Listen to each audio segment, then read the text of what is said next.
قاف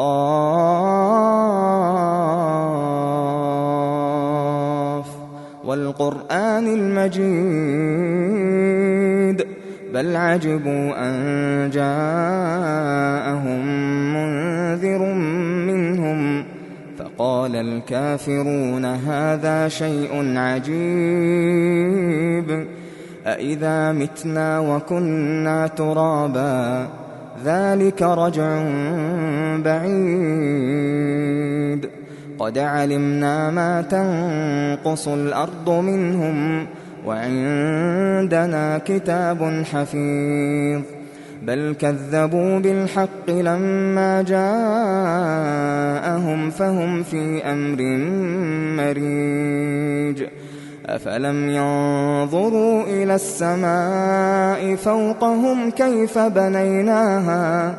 كيف بنيناها وزيناها وما لها من فروج والأرض مددناها وألقينا فيها رواسي وأنبتنا فيها من كل زوج بهيج تبصرة وذكرى لكل عبد منيب ونزلنا من السماء ماء مباركا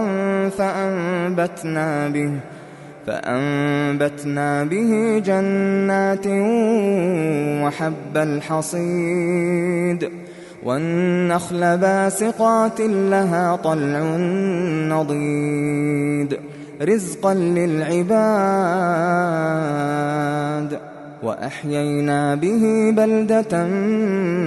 ميتا كذلك الخروج كذبت قبلهم قوم نوح وأصحاب الرس وثمود وعاد وفرعون وإخوان لوط وأصحاب الأيكة وقوم تبع كل كذب الرسل فحق وعيد أفعينا بالخلق الأول بل هم في لبس من خلق جديد ولقد خلقنا الإنسان ونعلم ما توسوس به نفسه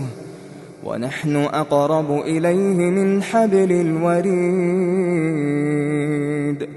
إذ يتلقى المتلقيان عن اليمين وعن الشمال قعيد ما يلفظ من قول إلا لديه رقيب عتيد وجاءت سكرة الموت بالحق ذلك ما كنت منه تحيد ونفخ في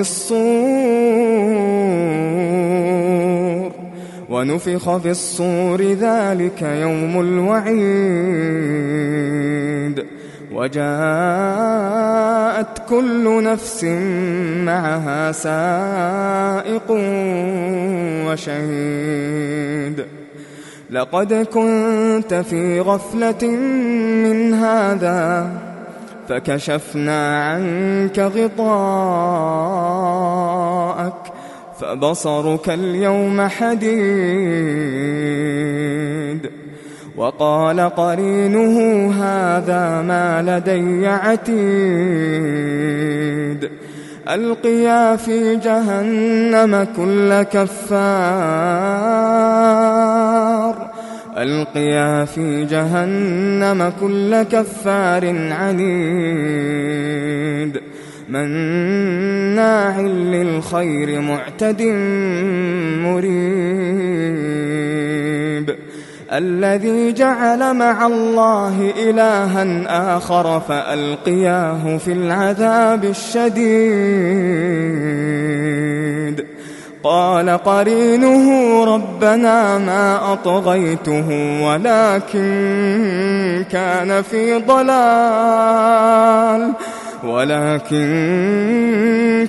في ضلال بعيد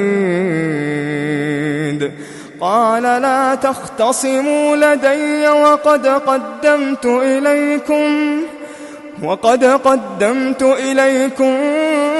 بالوعيد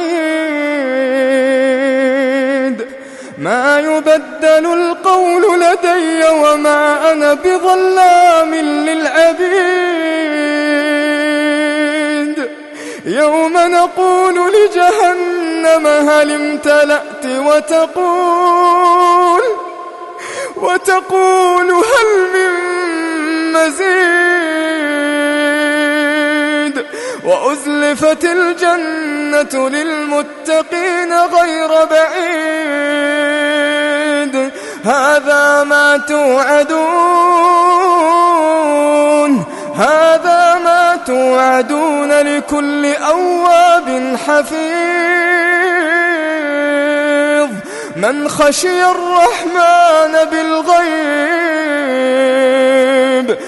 خشي الرحمن بالغيب وجاء بقلب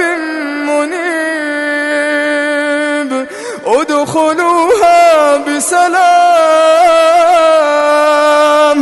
ذلك يوم الخلود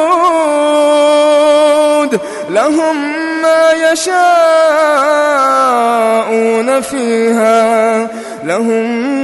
ما يشاءون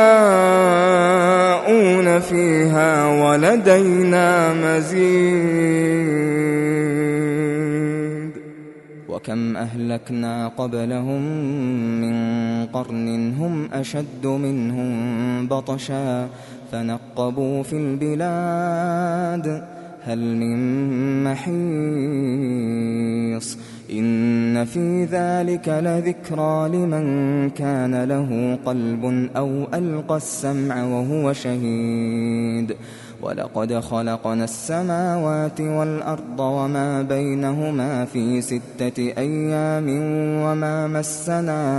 وما مسنا من لغوب فاصبر على ما يقولون وسبح بحمد ربك قبل طلوع الشمس وقبل الغروب ومن الليل فسبحه وأدبار السجود واستمع يوم ينادي المناد من مكان قريب يوم يسمعون الصيحة بالحق ذلك يوم الخروج إنا نحن نحيي ونميت وإلينا المصير يوم تشقق الأرض عنهم سراعا ذلك حشر علينا يسير نحن أعلم بما يقولون وما أنت عليهم بجبار فذكر بالقرآن من يخاف وعيد